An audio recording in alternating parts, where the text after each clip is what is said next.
LeBron James took some bullets this week. He just returned back from a 2 week absence. Lord, I can't talk to that. But your boy Enes Kanter in Boston, who has been a huge LeBron James critic for years, was at it again. And just to give our listeners some context, or viewers rather, um, Kanter hasn't been playing a lot for the Celtics. Some people think it's because he's been speaking out against the injustices over in China. We know that LeBron James caught heat a couple of years ago for ignoring some of those injustices. And ahead of their televised matchup between the Lakers and the Celtics this week, Cantor sent out this tweet, which I sent to you, and he also tagged LeBron James in the tweet. So I'm just going to read it verbatim. So Cantor put out money over morals for the king, and he put king in parentheses. I'm sorry, in quotes. Sad and disgusting how these athletes pretend they care about social justice. They really do shut up and dribble when Big Boss, and then he has a China flag behind it, says so. Did you educate yourself about the slave labor that made your shoes, or is that not a part of your research? Um, After the game, a reporter asked LeBron James about it, and LeBron said that he saw Cantor in the hallway, and if Cantor had something to say to him, he should have said it then. I'm paraphrasing, but that's what LeBron said. He said the guy walked by him and didn't even say a word. Um, how do you feel? This isn't the first time Cantor's taking shots at LeBron, and he even had these shoes. I'm not sure if they're Nikes or not, but he had shoes illustrating some things where there's money bags behind LeBron James kneeling to a Chinese representative, and he's placing a crown on LeBron James's head. This is a very direct shot at Yeah. LeBron and at Nike, and we haven't seen players go at LeBron like this. How do you feel about that? Well, what's ironic is Enes Kanter says he calls him out as he gives him his nickname, the King. Kings are prone to care about money and not the people. So Okay, that's just, that's just a funny point that I thought of when you mentioned the crown thing, because it's like, well, that one makes sense. But here's the thing. And someone brought this up in the tweet underneath, like Inez's comment, where someone's like, it looks like you tweeted this from an iPhone. Huh. Mhm. Well, that's ironic because that's where those come from.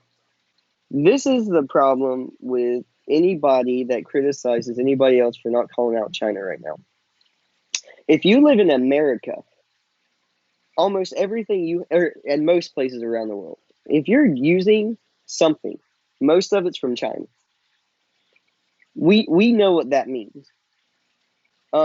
Ricky Gervais, what was it, 2 years ago or last year, had a famous rant at the Oscars where he calls out that entire business, Hollywood Mhm. industry, for kind of the same thing, right? The hypocrisy of getting up and grandstanding for one topic when behind, if you follow the blood trail, you're connected to slave labor in some other way.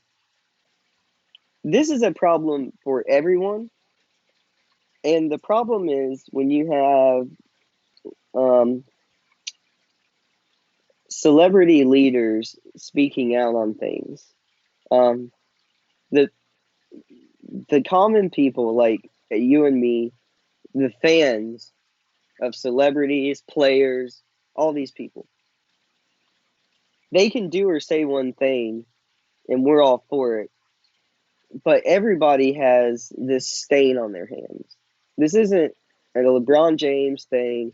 It's not a you and me thing. It's bigger than that.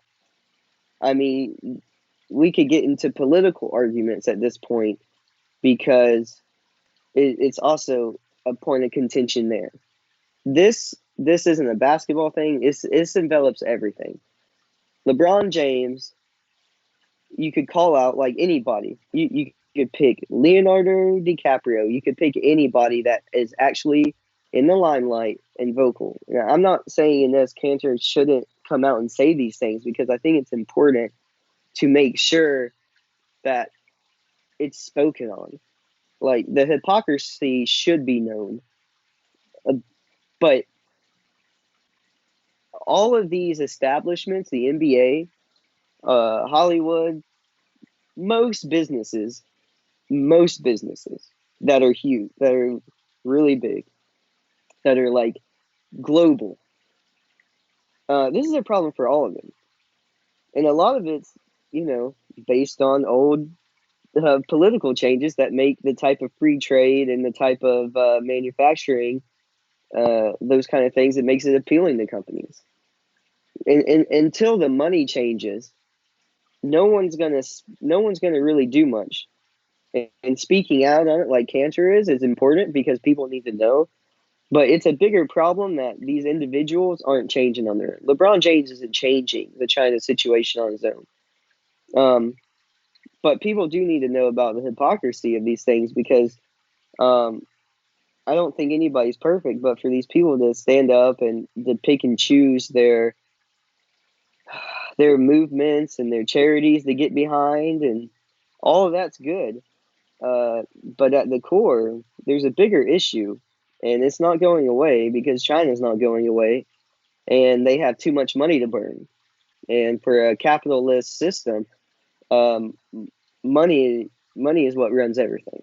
So until like something changes between the United States and China in terms of like trade and the way money flows, none of that's going away because the companies make too much.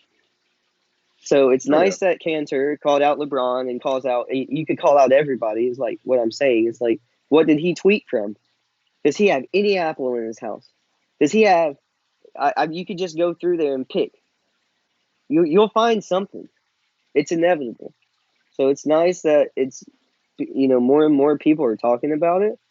But until there's a higher up change, nothing's China can't be touched because they have too much money to throw around.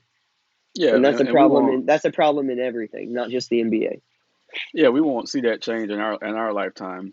Another thing is that I believe the Chinese government, because they regulate all information coming in, internet, television, Hmm. things of that nature. I believe they paid the NBA and the Celtics Hmm. something around $19 million to have the broadcasting rights to the Celtics over there.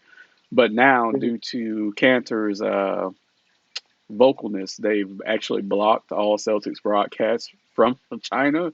And also, as a retaliation, Cantor believes that that's why he's not playing right now in Boston because he's a capable big off the bench, but he hasn't been getting Hmm. a lot of playing time. So he's hinted that his outspokenness is why he hasn't been playing, and he's going to keep trying to expose more things to make the league as a whole look bad as well for being in bed with China. So yeah, it's a uh, But it's like very a few tricky months back. situation. You saw the John Cena apology, right? Just for Oh yeah, acknowledging that Taiwan was a country.